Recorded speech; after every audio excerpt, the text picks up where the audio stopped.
Welcome to CNN Student News. This is the first of two shows we're producing this week before the Thanksgiving holiday. I'm Carl Azus. The Pacific island nation of Japan sees about 1,500 tremors every year. One of them shook the central part of the country on Saturday night.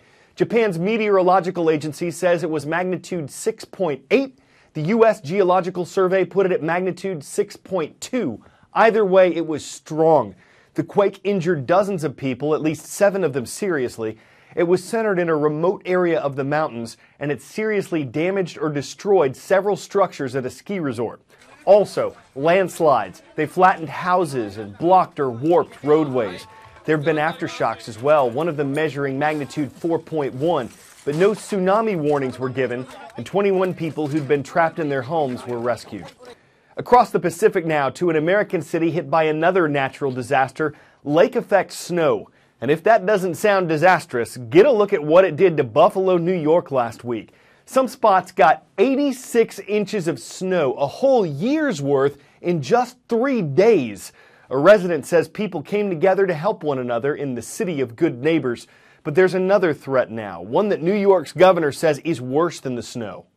So much snow out here in and around the city of Buffalo, but Governor Andrew Cuomo is saying that he is satisfied with the progress that they're making in the snow removal operation. Now, a number of state officials are here in western New York, and they're preparing for another possibility, severe flooding. The governor has warned this area could see more significant flooding than it's seen in a very long time. The forecast calls for the temperature to warm up over the next several days. If it happens as quickly as it's forecasted to, that's when you could see some really serious flooding. Manpower is being brought to this part of the state along with resources.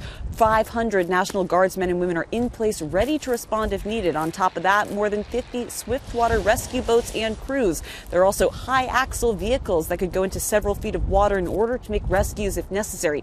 Hundreds of pumps have been brought in anticipation of potential flooding, and also 176,000 sandbags.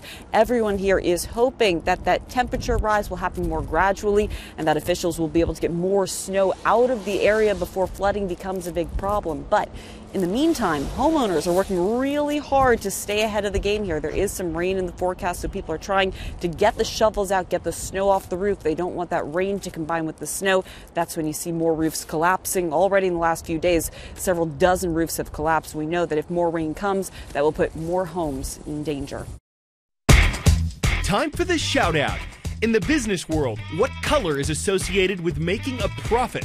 If you think you know it, shout it out. Is it green, red, black, or blue?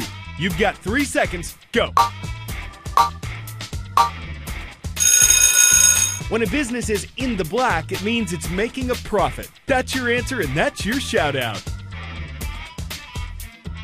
That's where the term Black Friday comes from. It's the day after Thanksgiving, and it's a massive shopping day in the U.S., so much so that retail stores and chains are hoping that's the day that puts them in the black for the year.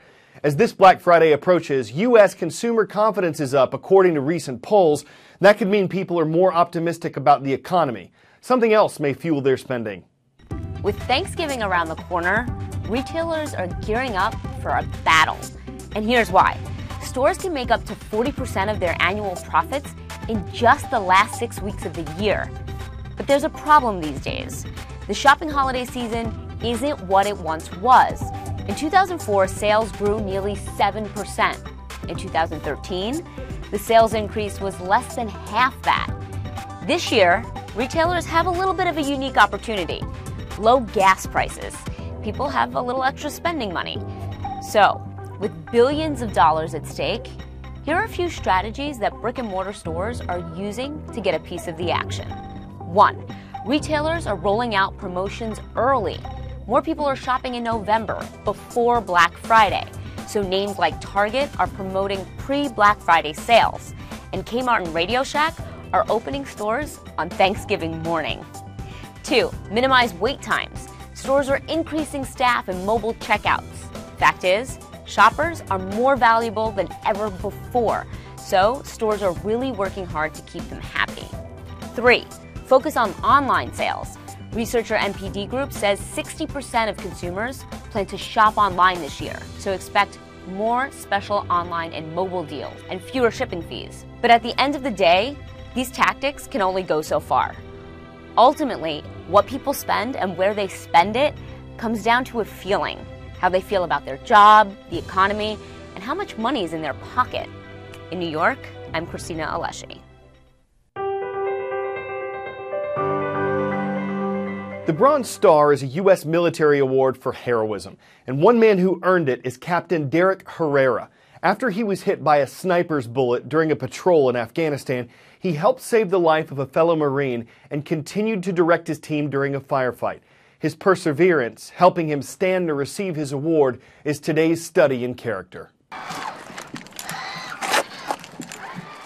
What makes Marine Special Operations Captain Derek Herrera a hero is not just his actions on the battlefield. We were on the rooftop observing some suspicious activity in the valley to our north. It was just after sunrise, June 14th, 2012. He was leading a patrol in Afghanistan's Helmand province. And then all of a sudden, just felt kind of a pulsing sensation on my back. It was an ambush, a bullet from an AK-47 lodged in his spine. As I was laying there, immediately knew and had some pain and just kind of almost felt like electrical stimulation just kind of pulsing through my back. Everything in your life has changed very suddenly. It was, yeah. In an instant, you know, an inch one way would have missed me completely, an inch the other way would have gone straight to my heart and killed me. Months of rehabilitation would follow, a new battle for the officer, adjusting to being completely paralyzed from the chest down. Over time, I came to realize that of the many friends that I've had who have made the ultimate sacrifice for our nation, any one of those guys would be happy to be in my position and continue to live a life. One of those guys, Captain Matthew Manukian, a friend whose name he wears in bronze. Tell me about your bracelet. I wear that every day just to try to remind myself and try to have a small visible reminder of the sacrifices that these guys have made and remind myself that, you know, that I have a gift and that I'm happy to be here and still able to continue to move forward. And moving forward is literally what he's doing. He just needs a little help. This is the Rewalk exoskeleton, an FDA-approved $70,000 wearable robotic device that powers Herrera's hip and knee motion. It allows him to walk on his own.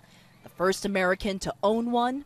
The President of the United States takes pleasure in presenting the Bronze Star Medal to Captain Derek J. Herrera.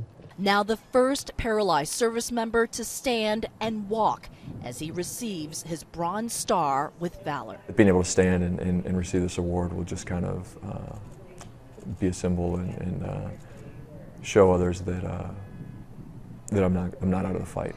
Captain Herrera retires out of the service.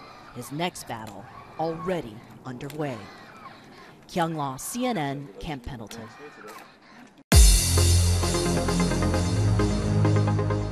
Roll call. Let's get started in Fayetteville, North Carolina. The Wolverines are on the scene. We've got Westover High School in the Tar Heel State. Next to Big Sky Country, can't beat the Bulldogs. They're at Whitefish Middle School in Whitefish, Montana. And in Inglewood, California, the Eagles are soaring high over the Golden State. Good to see Animo Inglewood Charter High School. Queso isn't just a cheese, it's the name of a dog whose owners call a goofy, silly weirdo. Queso in point, doorways. He doesn't walk into a bedroom the traditional way, he backs himself in. Now that'll give you pause. There are no signs of abuse in Queso's past, and his owners don't think it's the actual doorway that troubles him. They think it's the transition between the hardwood floor and the carpet. When he leaves the room, he does it face first. So what do you say about that? That he doesn't adore doorways, that he just wants a little backup, that he's got a little too much swag? Maybe putting his back foot forward is his best foot footward to embark a foot upon a floor, upon all fours, back awards. Too late to back out now. I'm Carl Azus for CNN Student News.